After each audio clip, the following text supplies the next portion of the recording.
Alamin ang latest weather update ngayon dito sa Sir Aris Official Weather News Today. Ating latest satellite images makikita natin wala tayong minomonitor na low pressure area, wala rin tayong bagyo sa loob at labas ng Philippine Area of Responsibility.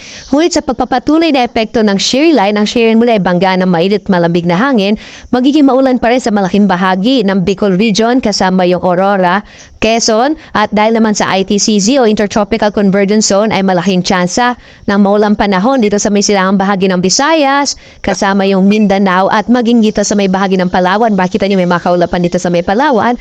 Samantala, ang malaking bahagi ng Luzon ay makaranas naman ng mga mahihinang pagulan na dulot ng northeast monsoon o hanging amihan. Muli mag-ingat po yung mga kababayan natin, partikular na sa bahagi nga ng Bicol Region at Eastern Visayas kasama yung Quezon Province sa mga banta na mga biglang pagbaha o flash floods at mga pagbuho ng lupa o landslides dulot ka ng tuloy-tuloy na mga pagulan, epekto nitong shear line. Base sa mga datos natin hanggang sa mga sunod na araw ay maliit yung tsansa magkaroon tayo ng bagyo pero magpapatuloy yung mga pagulan na dala ng shear line. At dito nga sa Luzon, makikita natin ang malaking tsansa ng mga pagulan, partikular na sa Bicol Region kasama yung Aurora at Quezon at maging ilang bahagi ng Mimaropa, lalong-lalo na sa may Palawan, dulot po yan ng shear line at ng ITCZ o Intertropical Convergence Zone. Ang nalalabing bahagi ng Luzon naman, partikular na itong Cagayan Valley kasama yung Cordillera, kasama rin ang nalalabing bahagi ng Centro Luzon, ang Metro Manila at Calabarzon ay asahan natin ang posibilidad ng mga mahihinang pagulan na dulot ng hanging amihan.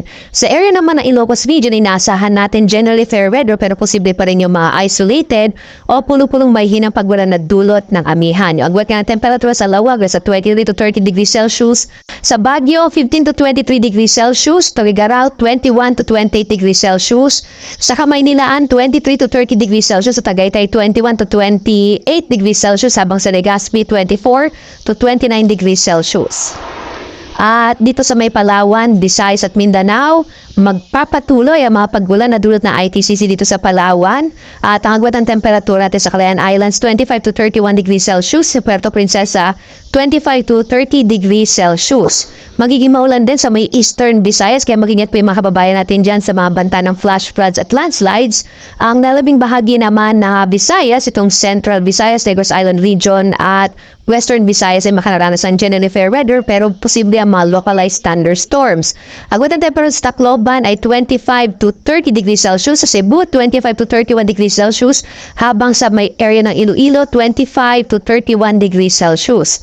Magiging maulan din ang malaking bahagi nitong Eastern Mindanao, yung area ng Caraga at Davao Region na dulot ng ITCZ. Samantala na labing bahagi ng Mindanao ay makararanas naman ng mga localized thunderstorms pero posible naman na generally fair weather ang nalalabing bahagi ng Mindanao. Yung agwat ng temperatura natin sa Cagayan de Oro, 24 to 30 degrees Celsius. Sa Zamboanga City naman, 24 to 33 degrees Celsius, habang sa Davao, 25 to 32 degrees Celsius. At meron tayong inilabas na weather advisory. Ibig sabihin na ito po ang ating inaasahang magiging epekto nitong shear line. Magpapatuloy yung mga katamtaman hanggang sa kumis ay malakas ng mga pagulan. Particular na nga sa Bicol Region, tumalaking bahagi ng Bicol Region, ang Quezon, Aurora. Gawin din ang Northern Samar at Eastern Samar bukas. Inaasahan natin magpapatuloy yung mga pagulan. At hanggang araw ho ng Martes, posibleng lumakas pa yung mga pagulan maranasan lalo-lalo na sa Quezon Province, sa Aurora, at magpapatuloy din yung katamtaman hanggang sa kumis ay malakas ang mga pagulan sa malaking bahagi ng Bicol Region. Muli, inuulit po natin dito sa Pag-asa dahil sa pagpapatuloy ng mga pagulan na dulot ng shear line ay inaasahan na natin ang mga potensyal ng mga landslide at flash floods. Kaya sa mga kababayan natin, lalong-lalo na dito sa may silangang bahagi nga ng Southern Luzon, iba yung pag-iingat po na makinig po tayo lalo sa mga updates ng ating mga local government units. At nababanggit ko kanina pa yung amihan, at dahil sa amihan may nakatasayang gale warning sa malaking bahagi na Luzon kasama umaabot po hanggang sa may area ng Visayas. May nakatasayang gale warning ang mabala sa malaking pag-aro ng karagatan sa may Batanes, sa Cagayan kasama Mabuyan Islands, Ilocos Norte, Ilocos Sur, La Union, Pangasinan, sa malaking bahagi ng Ilocos Region.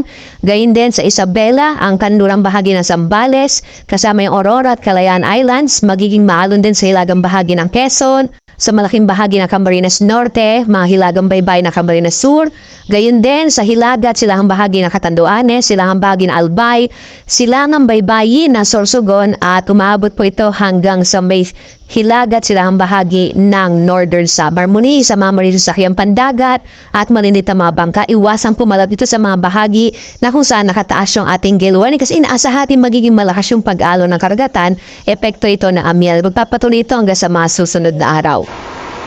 Samantala naman, ang araw ay sisikat, ganap na alas 6:22 ng umaga at lulubog ganap na 5:58 ng gabi.